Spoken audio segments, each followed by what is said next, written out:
위안부 피해 할머니들이 일본 정부를 상대로 우리 법원에서 승소한 손해배상 청구 소송의 판결이 확정됐습니다. 일본 정부가 항소를 포기했기 때문인데요. 하지만 실제 배상이 이루어지기까지는 오랜 시간이 걸릴 것으로 보입니다. 박서경 기자입니다.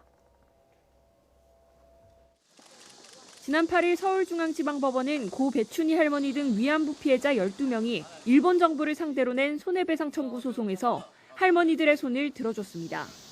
계획적, 조직적, 반인도적 범죄 행위인 만큼 일본이 주장한 주권 면제 이론을 적용할 수 없다며 1인당 1억 원을 배상하라고 한 겁니다.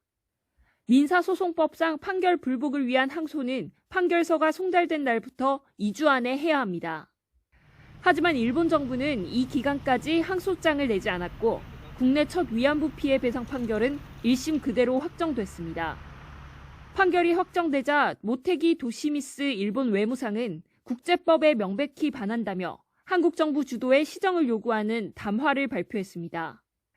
일본 정부가 자발적으로 지급하지 않을 가능성이 커 피해자들이 손해배상금을 받는 과정도 지금까지 걸어온 길만큼이나 험난할 것으로 보입니다. 배상금을 받으려면 압류 매각 등 강제 집행 절차를 밟아야 하는데 그러기 위해선 피해자 측이 국내에 있는 일본 정부 자산을 찾아내야 합니다.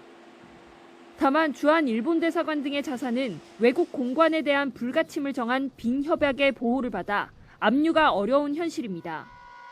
만일 찾아내 강제 집행 신청을 하더라도 일본 정부가 송달을 거부할 가능성이 있어서 시간이 오래 걸릴 수밖에 없습니다.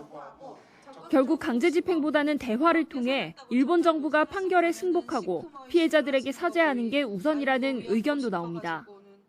돈을 목적으로 해가 하는 게 아니거든요. 사죄를 받아가지고 그 피해자들이 한을 풀도록 이제 우리가 노력을 해야 되겠죠. 한국하고 일본 정부가 새로 협의하는 과정에서 피해자들이 원하는 것이 진정한 사죄라는 것을 이제 일본에 전달하고. 이용수 할머니 등 위안부 피해자와 유족 20여 명이 낸 또 다른 손해배상 청구 소송은 지난 13일 판결이 내려질 예정이었습니다.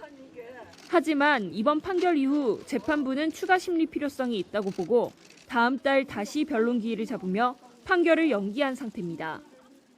YTN 박서경입니다.